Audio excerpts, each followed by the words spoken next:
Сегодня 125 лет со дня рождения Бориса Пастернака и 178 со дня смерти Александра Пушкина. Гений русской литературы и неконъюнктурный поэт и публицист. Память этих разных, но выдающихся личностей почтили в Республиканской национальной библиотеке. Здесь организовали выставку произведений классиков отечественной литературы. Залина Магушкова расскажет подробнее. Сегодня исполняется 125 лет со дня рождения Бориса Пастернака. Юбилей писателя в Национальной библиотеке отметили книжной выставкой его произведений. Поэт и прозаик, он известен своей необычной манерой письма, которая оставляет такой же необычный след в душах читателей. Пастернак, она действительно завораживает своей необычностью, своей сложностью. И там невозможно просто пробегать страницы глазами. Просто действительно нужно ее читать, вчитываться и перечитывать, чтобы понять.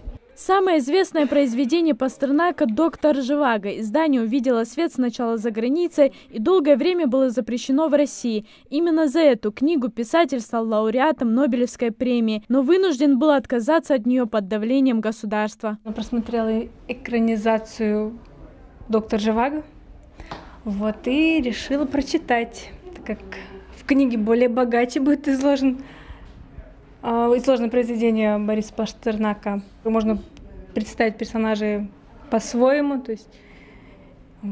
И всем известно, что книга обогащает словарный запас. День 10 февраля не только подарил нашей литературе Бориса Пастернака, но и забрал из нее Александра Сергеевича Пушкина. Краеведческий отдел Республиканской библиотеки представил небольшую экспозицию материалов о писателе, а также произведения классика, переведенные на ингушский язык. Мы сделали указатель Пушкина Волгайметтала, Пушкина на ингушском языке, куда вошли все библиографические описания произведений Пушкина, произведений, посвященных Пушкину на ингушском языке.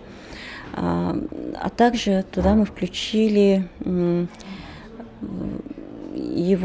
тексты его произведения на ингушском языке, то есть переводы наших писателей. Строки, из-за которых когда-то переполошился весь мир, стихи и сказки, которые знает каждый школьник. Пастернак и Пушкин поистине писатели с большой буквы «П», которых по сей день публикуют и почитают. Залина Магушкова, Адам Далаков, Новости 24.